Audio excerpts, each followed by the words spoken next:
नमस्कार छात्रों, अनुभव आर्ट क्लास में आप सबका स्वागत है। भाग 6 दृश्य कलाओं का मूल तत्व। दृश्य कलाओं के मूल तत्व की संख्या कितनी है? 6 है। दृश्य कलाओं के मूल तत्व की संख्या 6 है।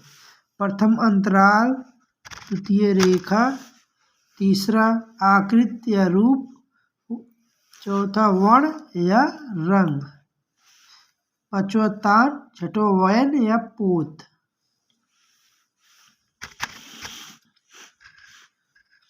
अंतराल वह स्थान जिसमें स्पर्शीय वस्तु स्थिर हो अंतराल कहलाता है।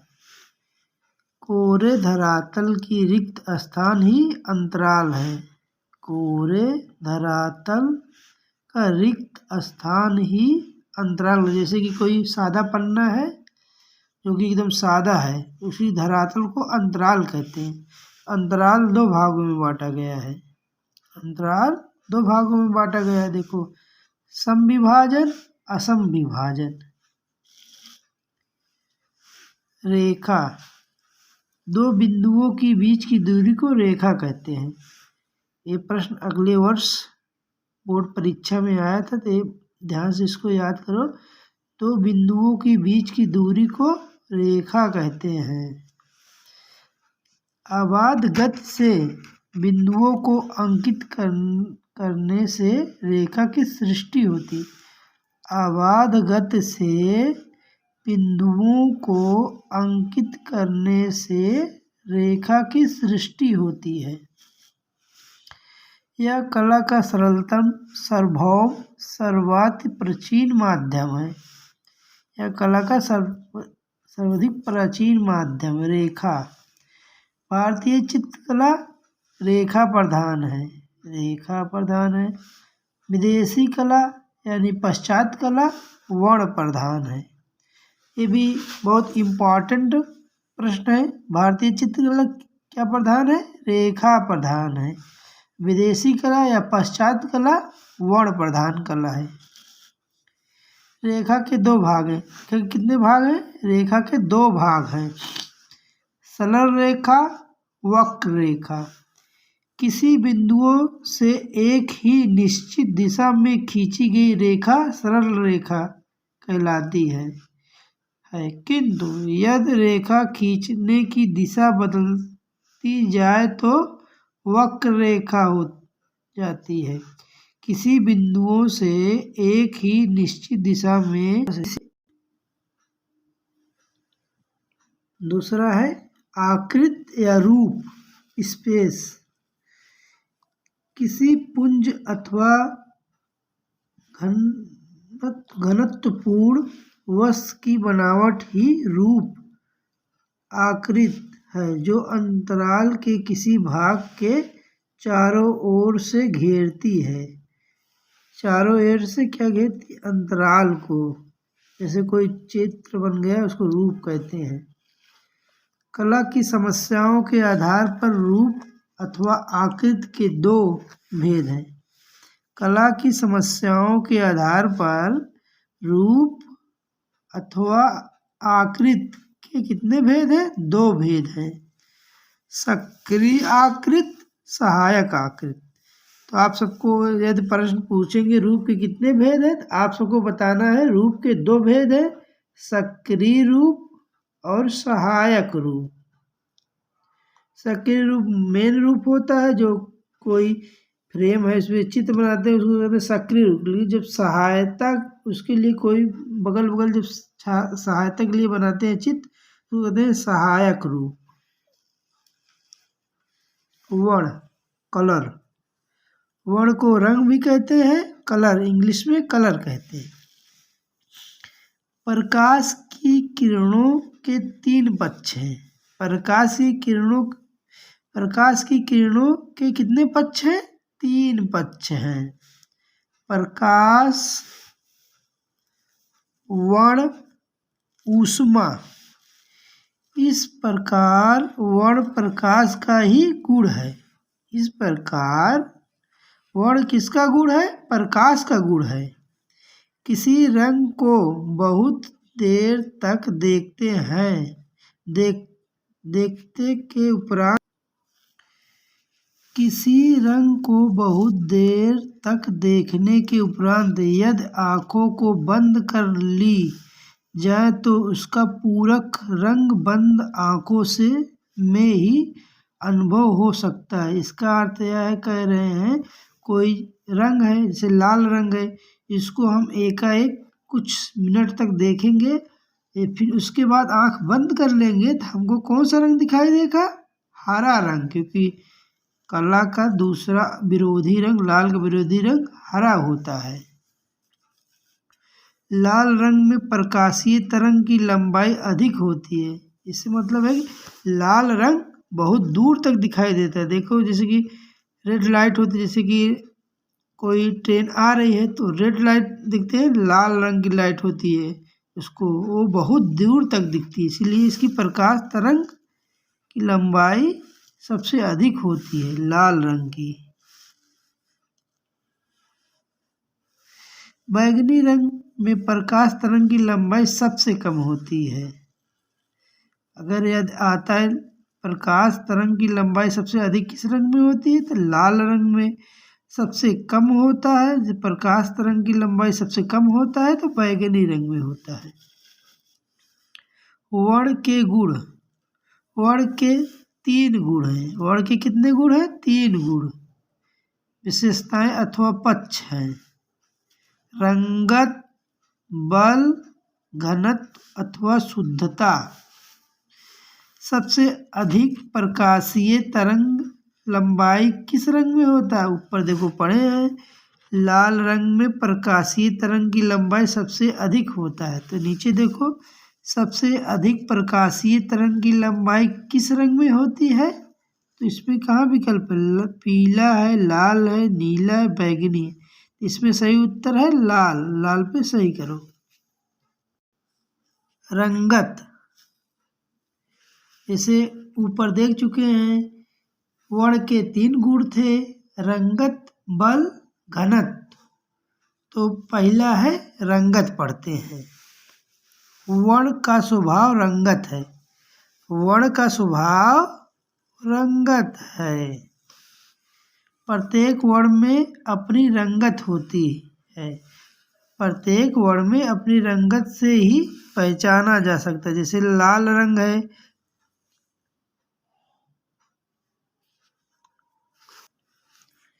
प्रत्येक वर्ण अपनी रंगत से ही पहचान होता है। जैसे लाल रंग है, उसका रंगत कैसा है? लाल।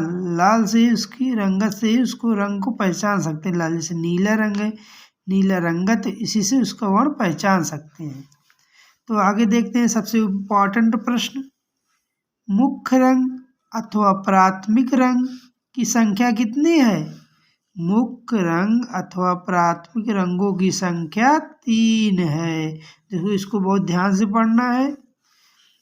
लाल रंग, पीला रंग, नीला रंग, ये मुख्य रंग है, लाल, पीला, नीला। और देखो कोण में देखते हैं, लाल, पीला, नीला, इसको बहुत ध्यान से पढ़ना, लाल, पीला, नीला। द्वितीय रंग, द्वितीय रंगों की संख्या कितनी है? द्वितीय रंगों की संख्या 3 है। ये हो गया हरा, नारंगी, बैगनी। आगे देखते हैं रंग चक्र में, देखो देखो, लाल, नीला, पीला, ऊपर देख चुके हैं। देखो द्वितीय रंग बैगनी, नारंगी, हरा, इसको कैसे निकालते हैं? आप सबसे पहले याद रखेंगे, लाल, नीला, पीला, ये है प्राथमिक रंग। ये तीनों रंग से, लाल, नीला, पीला से 3 रंग बन जाएंगे। देखो लाल, लाल और नीला दोनों को आपस में मिला देंगे तो बैगनी रंग बन जाएगा। फिर देखिए, लाल और पीला दोनों को आपस में मिलाएंगे तो नारंगी रंग बनेगा। उसके बाद नीला और पीला दोनों को आपस में मिला देंगे तो कौन सा रंग बनेगा? हरा रंग। इस यहीं पर आपको विरोधी रंग भी बता देते हैं। देखो लाल का सामने कौन सा रंग है? लाल के सामने हरा है ना, तो लाल का विरोधी कौन हुआ? हरा। बैगनी के सामने कौन सा रंग है? पीला। तो पीला का विरोधी कौन सा हुआ? बैगनी का विरोधी पीला। नीला के सामने कौन सा रंग है? नारंगी। तो नीला का विरोधी क्या हुआ? नारंगी। देखो आपको इसमें 3 प्रश्न मिल जाता है। पहले तो प्राथमिक रंग लाल, नीला, पीला। द्वितीय रंग बैगनी, नारंगी, हरा। जिससे आपको आ गया बनाने को, पूछेंगे ना नीला और लाल मिलाने पर कौन सा रंग बनेगा, तो आपको बताना है बैगनी। सिंपल। यदि आ गया विरोधी रंग, तो लाल का विरोधी हरा, नीला का विरोधी नारंगी, बैगनी का विरोधी पीला। बहुत आसान से इसको याद करेंगे, आपको इसमें से 2-3 प्रश्न हर बार मिल जाता है। इसको बहुत इम्पोर्टेंट है। आगे देखते हैं। जैसे कि आगे आपको समझा चुके हैं, वही इसमें भी है। लाल प्लस पीला नारंगी, नीला प्लस पीला हरा, लाल प्लस नीला बैगनी। इसको दोनों को मिलाएंगे तो ए बन जाएगा रंग। आगे देखते हैं। किन किन रंगों को मिलाने से ग्रे रंग बनता है? तो काला और सफ़ेद मिला देंगे तो कौन सा रंग बनेगा? ग्रे रंग। विरोधी रंग, जो रंगते मिश्रण करने पर भूरा हो जाए, दोनों वर्णों की रंगतें समाप्त हो जाएं, उन्हें विरोधी रंग कहते हैं। जैसे कि 2 रंगत को मिश्रण कर 2 रंग को आपस में मिला दो तो कौन सा रंग बन जाता है? भूरा हो जाए। अर्थात दोनों वर्णों की रंगतें समाप्त हो जाए। अर्थात दोनों वर्णों की रंगतें समाप्त हो जाए उन्हें क्या कहते हैं? विरोधी रंग कहते हैं। तो लाल का विरोधी क्या है? ऊपर आपको बता चुके हैं। लाल का विरोधी हरा है, नीला का विरोधी नारंगी है, पीला का विरोधी बैगनी है। ओस्टवाल्ड का नियम। ओस्टवाल्ड सुप्रसिद्ध जर्मन विद्वान हैं। ओस्टवाल्ड कहाँ के निवासी हैं? जर्मनी के निवासी हैं। ये प्रश्न आता है ओस्टवाल्ड किस देश के निवासी हैं? तो आप सबको याद करना है कि ओस्टवाल्ड जर्मन के निवासी हैं। ओस्टवाल्ड ने 8 आदर्श रंगतों का एक चक्र कल्पित किया है। कितने रंगों का? 8 रंगों का एक आदर्श रंगतों का एक चक्र कल्पित किया है, जिसमें शुद्धता और चमकदार 4 रंग हैं, जिसको कहते हैं प्राथमिक रंग। शुद्धता और जिसमें शुद्धता और चमकदार 4 प्रधान वर्ण हैं, जैसे कि पीला, लाल, नीला, हरा। ये है ओस्टवाल्ड के अनुसार। जो आगे देखे हैं वो मेन है। जैसे कि आता है ओस्टवाल्ड के अनुसार कितने रंग हैं, तो आपको बताना है 8 रंग है। यदि आता है ओस्टवाल्ड के अनुसार 4 प्रधान रंग कौन कौन से हैं, तो इसको आपको याद रखना है। 4 प्रधान रंग तो पीला, लाल, नीला, हरा हो जाएगा। उसके बाद आगे देखते हैं। 4 अप्रधान वर्ण हैं। इन्होंने 8 रंगों को 4-4 भागों में बांट दिया। प्रथम 4 प्रधान है और दूसरा 4 अप्रधान है, जो कि दूसरे रंग से मिलकर बने हैं। जैसे कि नारंगी रंग बना है, नारंगी रंग लाल और पीला रंग से बना है। नारंगी रंग बैगनी रंग नीला और लाल रंग से मिलकर बना है। वैसे नील मण भी इसी तरह बना है। आगे देखते हैं। पीताभ हरा, ये भी दूसरे रंग से मिलकर बना है, माने गए हैं। आगे फिर देखते हैं। ओस्टवाल्ड ने 24 आदर्श वर्ण चक्र की परिकल्पना भी किया है। देखो इसमें 2 प्रश्न बनता है। या तो कभी बनता है ओस्टवाल्ड के कितने रंग चक्र हैं, तो आपको बताना है 8 है। यदि आता है ओस्टवाल्ड आदर्श वर्ण चक्र की परिकल्पना की है। यदि 8 नहीं है, वो 8 नहीं है, 24 है, तो यहाँ 24 सही हो जाता है। यदि 8 है तो 8 सही होगा। आगे वही ओस्टवाल जो रंग चक्र बनाए 8, इसके देख लेते हैं। देखो, पीला हो गया, नारंगी, लाल, बैगनी, नीला, नीलमण, हरा, पीताभ। 1 2 3 4 5 6 7 8, 8 हो गया ना।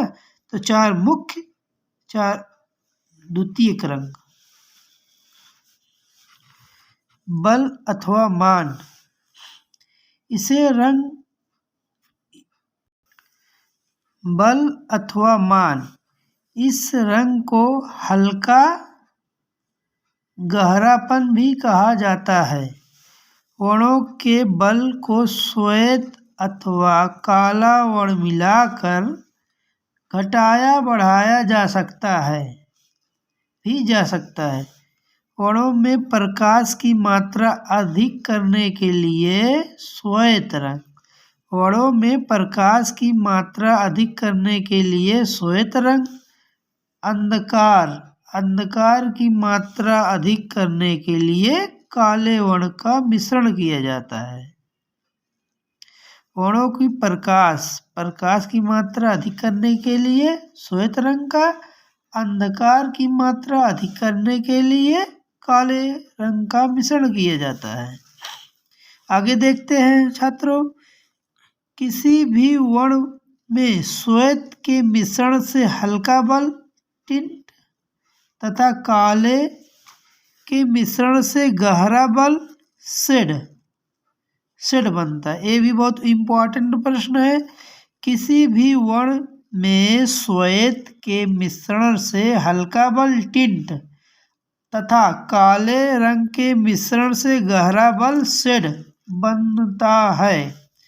श्वेत तथा काले दोनों के मिश्रण से धूमिल शेड टिंट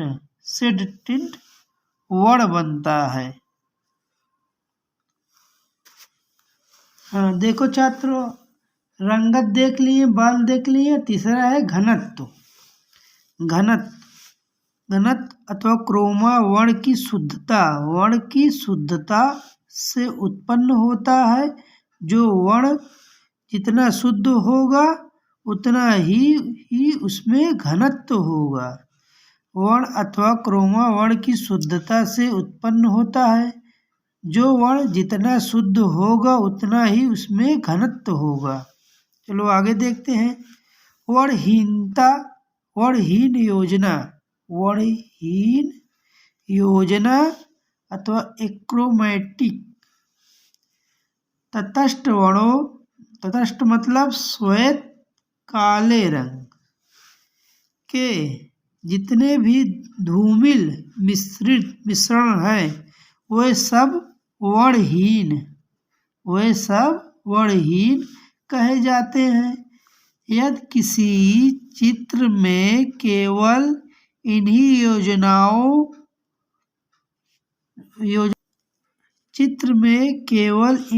की योजना हो तो वह चित्र वर्णहीन होता है। यानी कि कोई चित्र हम बना रहे हैं, उसमें काले और सफ़ेद का उपयोग करते हैं, तो जब चित्र बनता है तो उसे कहते हैं वर्णहीन योजना। आगे देखते हैं छात्रों, एक वर्णी योजना मोनोक्रोमैटिक किसी एक रंग के विभिन्न बलों का प्रयोग एक वर्णी योजना कहलाता है। जैसे छात्रों, कोई हम चित्र बनाए हैं, उसमें एक ही रंग से पूरा कंप्लीट पेंट करते हैं तो उसको एक वर्णी योजना कहते हैं। बहुवर्णी योजना पॉलीक्रोमैटिक, यदि चित्र में अनेक वर्णों का प्रयोग हो तो उसे बहुवर्णी योजना कहते हैं। जैसे कोई चित्र है, उसमें बहुत से रंगों के द्वारा निर्माण किया जाता है तो उसे बहुवर्णी योजना कहा जाता है। समरूप या समीपस्थ वर्ण संगत, वर्ण चक्र में जो निकटवर्ती रंग है और एक ही परिवार के हैं उनका चयन समीपस्थ वर्ण संगत कहलाता है। जैसे कि देख लेते हैं, नारंगी, लाल, बैगनी क्या है? समीपस्थ रंग संगत। नारंगी, लाल, बैगनी, जैसे देखें नारंगी, लाल, बैगनी ये है समीपस्थ रंग। आगे देखते हैं, पीला, धानी, हरा ये भी समीपस्थ रंग है। मध्यवर्ती संगत, मध्यवर्ती संगत पीला, नीला, बैगनी है अथवा पीला, लाल, नीलमणि है। तटस्थ रंगों की संख्या, तटस्थ रंग 2 है, काला और सफेद। तटस्थ रंग कितने हैं? 2 हैं, काला और सफेद। ठंडा रंग, ये बहुत इंपॉर्टेंट प्रश्न है। ठंडा रंग की संख्या कितनी है? ठंडा रंगों की संख्या 3 है। नीला, हरा, बैगनी ये तीनों रंग ठंडे हैं, लेकिन सबसे पहले अगर विकल्प में ए है तो ठंडा रंग नीला हो जाएगा। जो इसकी नीला भी ठंडा रंग है, हरा भी ठंडा रंग है, बैगनी भी, लेकिन प्रथम वरीयता नीला को दिया जाता है। यदि विकल्प में यह है कि नीला, हरा, बैगनी और सभी, इसमें उत्तर हो जाएगा सभी। लेकिन यदि सभी नहीं है, जैसे नीला, हरा, लाल, पीला है, तो इसमें प्रथम वरीयता आपको नीला को देना है। सभी तो है ही है ठंडा रंग। आगे देखते हैं, गर्म रंग अथवा ऊष्म रंग, रंगों की संख्या कितनी है? गर्म रंगों की संख्या 3 है, लाल, पीला, नारंगी। जैसे कि आप ऊपर बता चुके हैं, इसी तरह इसमें भी है। जैसे कि विकल्प में होता है गर्म रंग कौन सा है? लाल, पीला, नारंगी, सभी, तो इसमें हो जाएगा सभी। यदि गर्म रंगों की संख्या जैसे दिया है प्रश्न, लाल, पीला, हरा, बैगनी, इसमें से गर्म रंग कौन है? प्रथम वरीयता आपको लाल का देना है।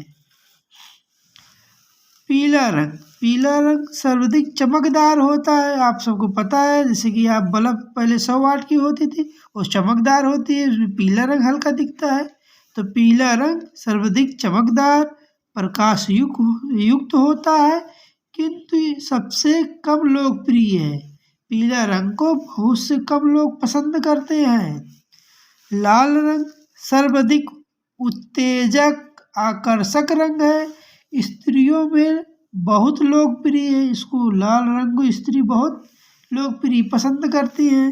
यह उत्तेजना का प्रतीक है, वीरता का प्रतीक है, क्रोध का प्रतीक है। नीला रंग शांत ईमानदारी का प्रतीक है। श्वेत रंग भारतीय झंडे में यह शांत का प्रतीक है, लेकिन चीन में यह शोक का प्रतीक है। कौन सा प्रतीक है? शोक का प्रतीक। काला रंग प्रकाशहीन होता है, यह दुख का प्रतीक है, मृत्यु का प्रतीक है, भय का प्रतीक है, पाप का प्रतीक है, निराशा, शोक, आतंक का प्रतीक है। नारंगी रंग ज्ञान का प्रतीक है। देखिए, तान रंगों के हल्के अथवा गहरे बलों में प्रकाश की मात्रा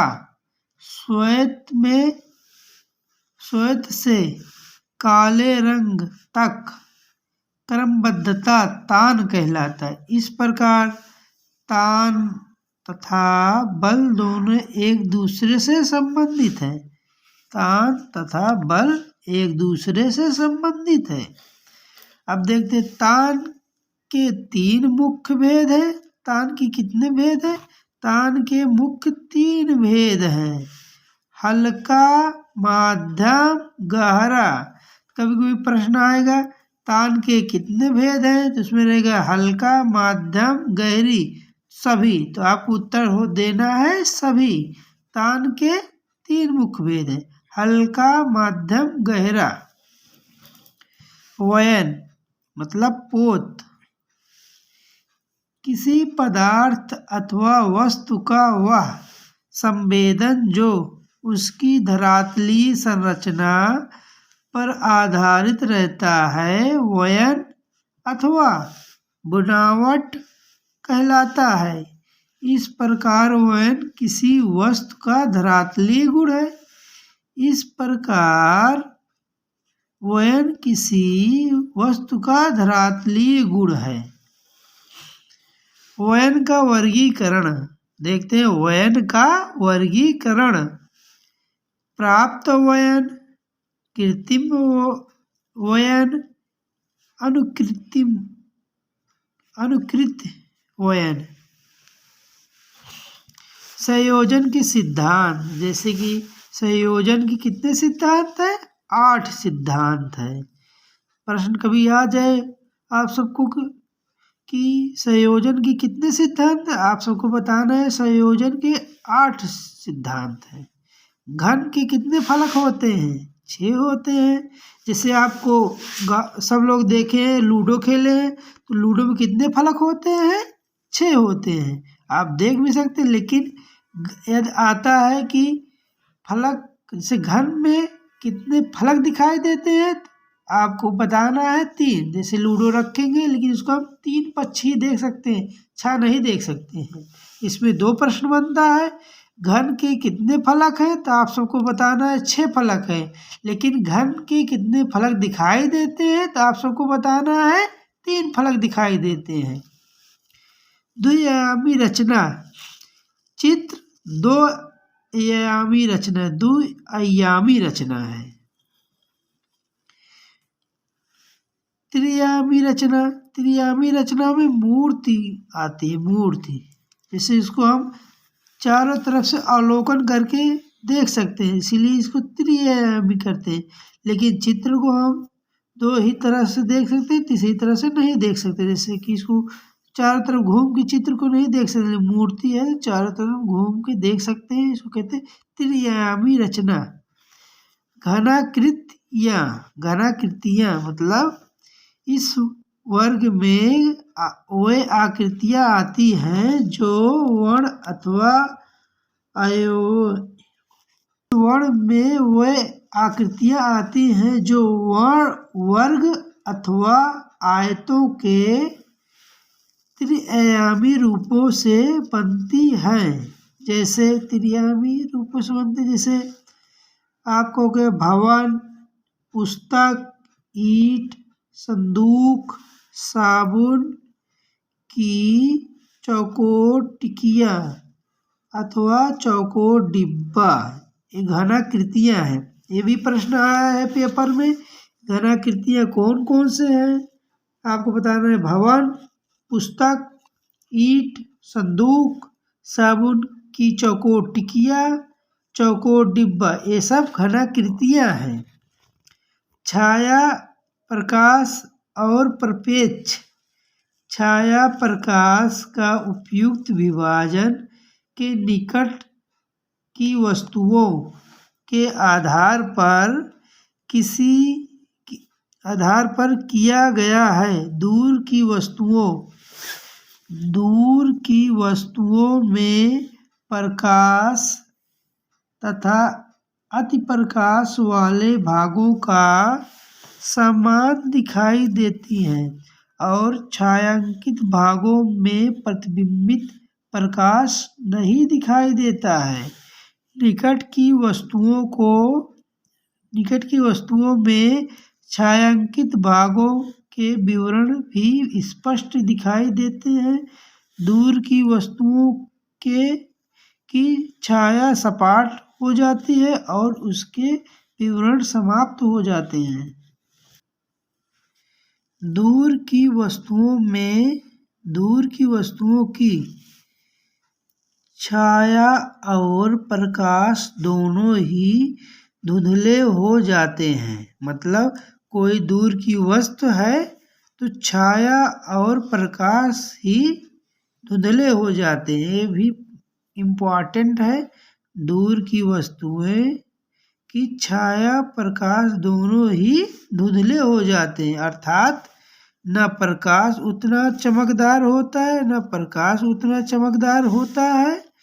चमकदार रहता है, और न ही छाया उतनी गहरी रहती है जितने की दोनों निकट की वस्तुओं में होती है। चलो छात्र, एक बार तेजी से आप सबको रिपीट मतलब दोबारा से तैयार करा देते हैं। जैसे दृश्य कलाओं के मूल तत्व कितने हैं? दृश्य कलाओं के मूल तत्व 6 हैं। अंतराल, रेखा, आकृति, वर्ण, तान, वयन। अंतराल के कितने भाग हैं? अंतराल के 2 भाग हैं, सम विभाजन, असम विभाजन। रेखा, 2 बिंदुओं के बीच की दूरी को रेखा कहलाती है। जैसे रेखा के 2 भाग हैं, सरल रेखा, वक्र रेखा। रेखा की 3 दिशाएं हैं, क्षैतिज, ऊर्ध्व, कणवत है। सक्रिय रूप, सहायक रूप। वर्ण, प्रकाश की किरणों की 3 पक्ष हैं, प्रकाश, वर्ण, ऊष्मा। वर्ण के गुण, वर्ण के कितने गुण हैं? वर्ण के 3 गुण हैं, रंगत, बाल, घनत्व अथवा शुद्धता। अब देखते हैं रंगत। वर्ण का स्वभाव रंगत कहलाता है। जैसे मुख्य रंग अथवा प्राथमिक रंग, प्रथम रंग 3 है, लाल, पीला, नीला। द्वितीयक रंग 2-3 है, हरा, नारंगी, बैंगनी। रंग चक्र देख लो, लाल, नीला, पीला, बैंगनी, नारंगी, हरा। किन रंगों के मिलाने से ग्रे रंग बनता है? काला, सफेद, ग्रे रंग। विरोधी रंग, जो रंग के मिश्रण करने पर भूरा रंग हो जाए अर्थात दोनों वर्णों के रंगते समाप्त हो जाए, विरोधी रंग कहलाते हैं। देख लो, लाल का विरोधी हरा। ओस्टवाल्ड का नियम, सुप्रसिद्ध जर्मन विद्वान ओस्टवाल्ड ने इन्होंने 8 आदर्श रंगतों का एक चक्र कल्पित किया है। ओस्टवाल्ड ने 24 आदर्श वर्ण चक्र की परिकल्पना किया। प्रश्न कभी कभी दोनों आएगा, जैसे अलग अलग आएगा, जैसे 8 रंग वाला है, कभी कभी दोनों आ जाएगा, 24 वाला दोनों करेंगे। अगर यदि एक आता है विकल्प में 8 रहता है, 24 नहीं रहता है तो 8 सही है। यदि विकल्प में 24 है, 8 नहीं है तो इसमें 24 सही है। बल, किसी भी वर्ण में श्वेत के मिश्रण से हल्का बल टिंट तथा काले के मिश्रण से गहरा बल शेड बनता है। श्वेत तथा काले दोनों के मिश्रण से धूमिल शेड टिंट वर्ण बनता है। घनत्व, वर्ण अथवा क्रोमा वर्ण की शुद्धता से उत्पन्न होता है। जो वर्ण जितना शुद्ध होता है उतना ही घनत्व होगा। जैसे वर्णहीन योजना, जैसे तटस्थ रंग जानते हैं, तटस्थ रंग कौन है? श्वेत और काला। ये भी प्रश्न आप में बहुत बार आता है कि तटस्थ रंग कौन सा है, तो आप सबको याद रहना तटस्थ रंग 2 है, काला और सफेद। कौन सा रंग तटस्थ रंग? काला और सफेद। यदि कोई चित्र काला और सफेद रंग से बनता है तो उसको कहते हैं वर्णहीन रंग। एक वर्णीय योजना, जिसमें कोई चित्र एक ही रंग से निर्माण किया जाता है, उसको एक वर्णीय योजना कहलाता है। बहुवर्णीय योजना, जिसमें एक चित्र में बहुत से रंगों का प्रयोग किया जाता है और चित्र का निर्माण किया जाता है, उसे बहुवर्णीय योजना कहते हैं। समरूप या समीपस्थ वर्ण चक्र, इसको देख लो, नारंगी, लाल, बैंगनी अथवा पीला, नारंगी, हरा, ये सब समीपस्थ रंग है। मध्यवर्ती संगत, पीला, नीला, बैंगनी है। तटस्थ रंग कौन सा है? 2 रंग है तटस्थ रंग, काला और सफेद। ठंडा रंग अथवा शीतल रंग 3 है, नीला, हरा, बैंगनी।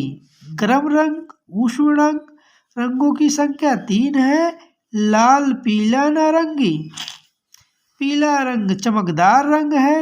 लाल रंग सर्वाधिक उत्तेजक आकर्षक रंग है। यह वीरता और क्रोध का प्रतीक है। नारंगी नीला रंग शांत ईमानदारी का प्रतीक है। श्वेत रंग भारतीय झंडों में शांत का प्रतीक है। काला रंग प्रकाशहीन आतंक का प्रतीक है। नारंगी रंग ज्ञान का प्रतीक है। तान रंगों के हल्के गहरे बलों में प्रकाश की मात्रा श्वेत से काले रंग तक की क्रमबद्धता तान कहलाता है। तान के मुख्य 3 भेद हैं: हल्का, माध्यम, गहरी वयन अथवा पोत। इस पर वयन का वर्गीकरण: प्राप्त वयन, कृत्रिम वयन, अनुकृत वयन। संयोजन के सिद्धांत: संयोजन के 8 सिद्धांत हैं। घन के 6 फलक होते हैं, लेकिन घन के 3 फलक दिखाई देते हैं। आपको सिंपल से देखना है तो लूडो में देख लेना, उसमें 6 फलक होते हैं, लेकिन आपको 3 फलक ही दिखाई देंगे। द्विआयामी योजना, इसमें चित्र आते हैं। त्रिआयामी रचना, इसमें मूर्ति कला आता है, मूर्ति। घनाकार कृतियाँ, इसमें है घनाकार कृतियों में भवन, पुस्तक, ईंट, संदूक, साबुन, चौकोर टिकिया, चौकोर डिब्बा। छाया प्रकाश और प्रपेक्ष, दूर की वस्तुओं में प्रकाश तथा अति प्रकाश वाले भाग एक समान दिखाई देते हैं। दूर की वस्तुओं की छाया प्रकाश दोनों ही धुंधले हो जाते हैं, अर्थात न प्रकाश उतना चमकदार रहता है और न छाया उतनी गहरी रहती है, जिसने कि दोनों निकट की वस्तुओं में होती है। धन्यवाद छात्रों।